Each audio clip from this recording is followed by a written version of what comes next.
Welcome to an exceptional edition of Rebellion's educational series. I have Lieutenant George Hodgin, Navy SEAL, on to talk about life as a SEAL and PTSD and marijuana. Lieutenant, thank you so much for coming on today. Our pleasure. Thank you very much for having me. So first, I read you were in combat for nearly 7 years. Is that correct? So I served as a SEAL for about 7 years. Of that 7 years, I had two extended deployments, one for about 9 months, the other for 7 months. Those were both in combat zones. So it wasn't like 24/7 for 7 years in combat, but I was deployed to combat for, I guess, in total, probably 2 of those 7 years. Wow.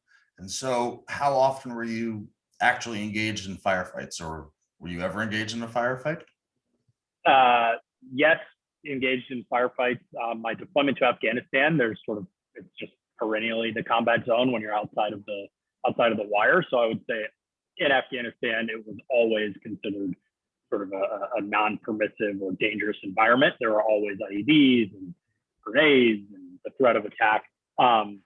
So of that deployment to Afghanistan, you sort of feel like you're in a firefight quite often, but like really engaged heavy kinetic operations in Afghanistan, several handfuls, like, less than 50, more than 15 kind of thing. What did that do to your psyche then? How, waking up every morning knowing there was a potential that you could die that day, you have a limb severed that day, life, how did you deal? I don't know necessarily like from a medical or academic perspective what it does to someone.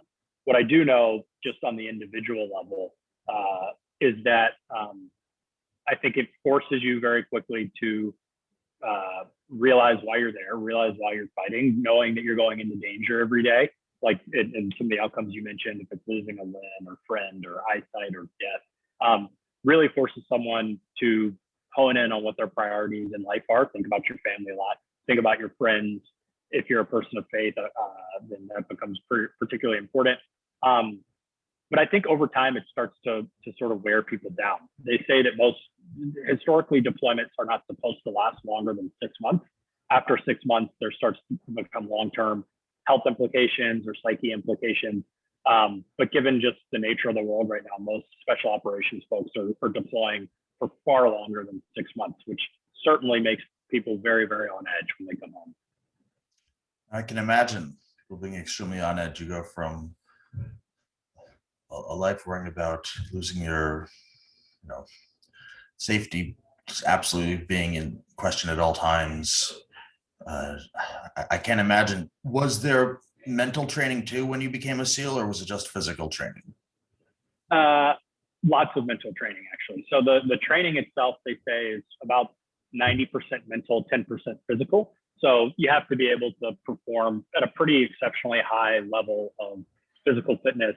But the training itself really focuses on developing and practicing resilience, stoicism, the ability to complete tasks or stay focused under extreme duress, which I would say is all very mental. And then once you get to your actual deploying SEAL team, like past training, there is a focus on Lieutenant, may I interrupt you?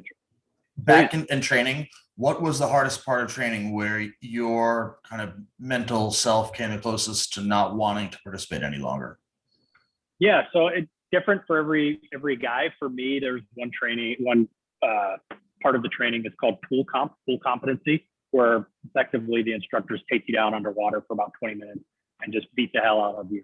And you feel like you're drowning for the entire 20 minutes, and you're meant to go through like a really complex series of problems around scuba diving. The goal is to make sure that you can behave and perform a task under a lot of stress. And if you take someone underwater and hold them there, that tends to induce a stress response. So for me, that was the most challenging part of training. I did fine with the no sleep in the cold. Some guys are absolute fish and they just crush being underwater, and the cold gets them. For me, it was that underwater training event. How cold is cold?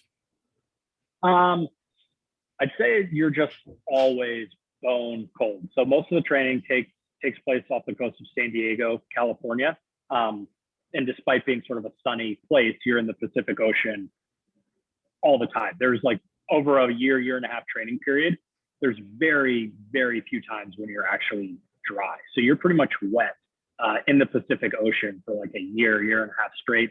The water there can be anywhere from like 53 to 65 degrees, just depending on the time of year. And so it's cold water. Yeah. And so your ability for performing tasks obviously include weaponry. Did you get better with guns under stress throughout the year and a half, or did you kind of start equipped? I did not start equipped.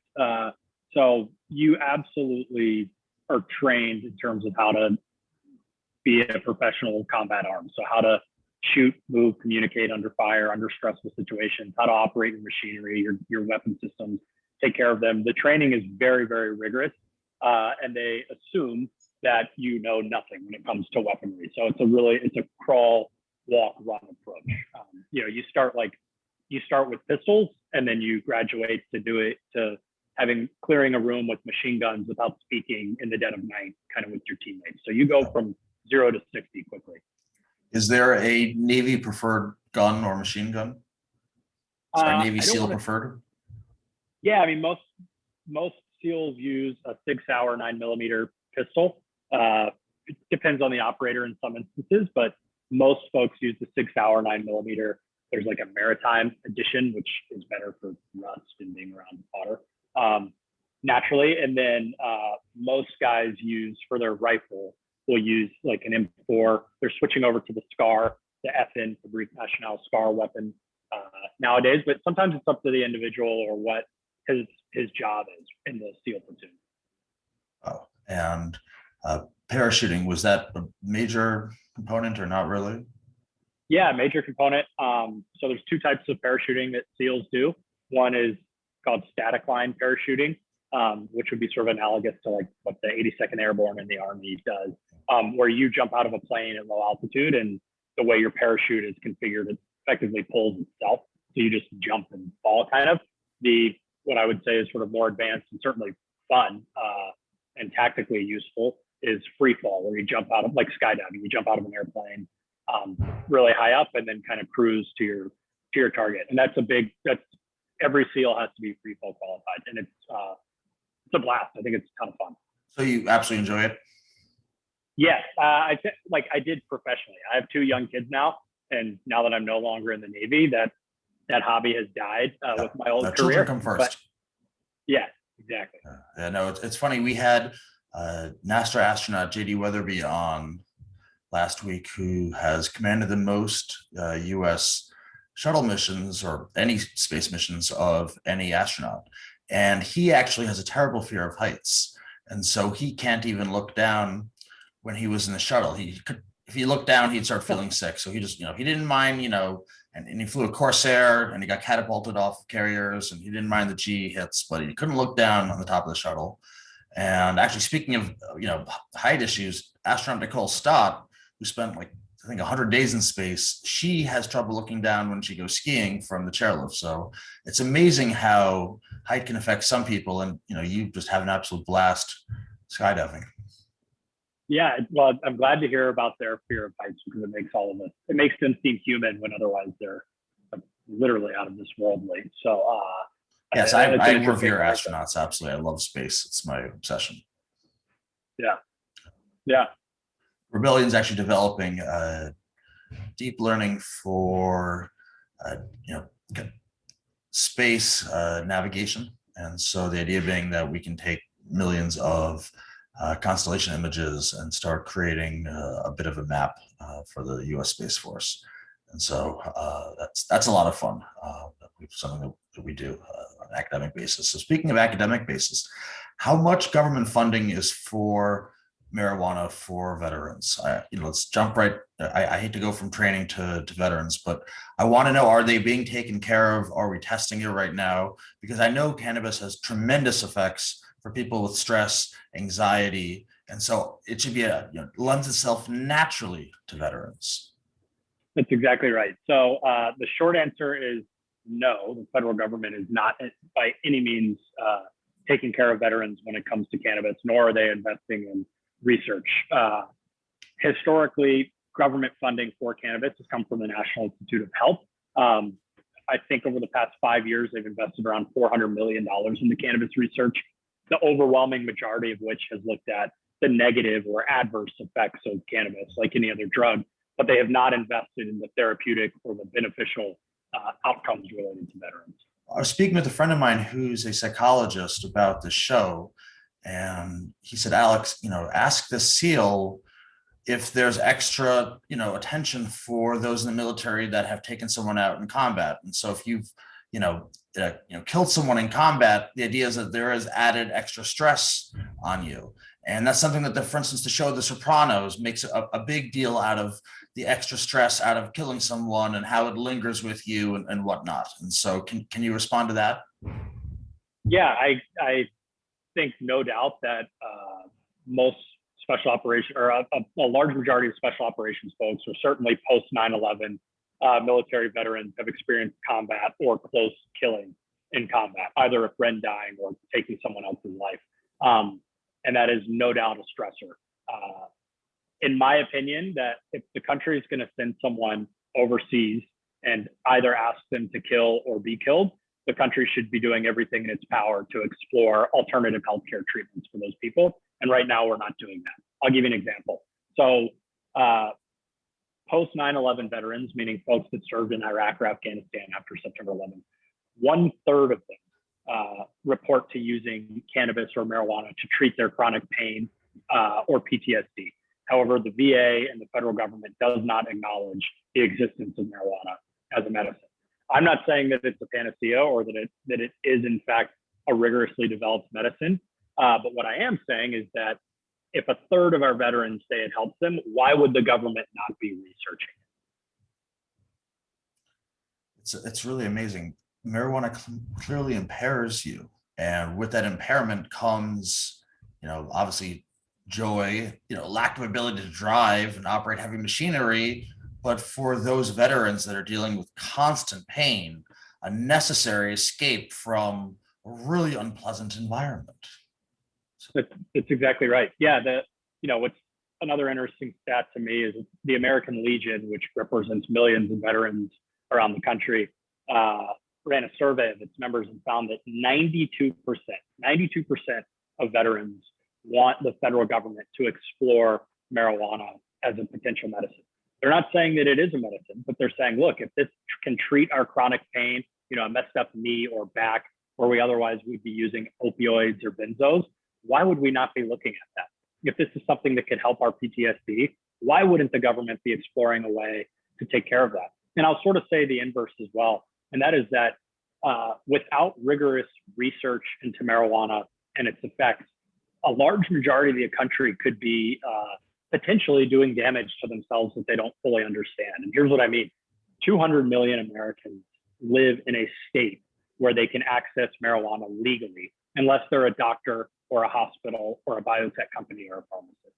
In other words, that latter category, doctors and researchers, are regulated by the feds, which doesn't allow marijuana to be researched at all. Consumers, though, if you live in Florida, California, places like that that have legalized marijuana, you can go out and use it.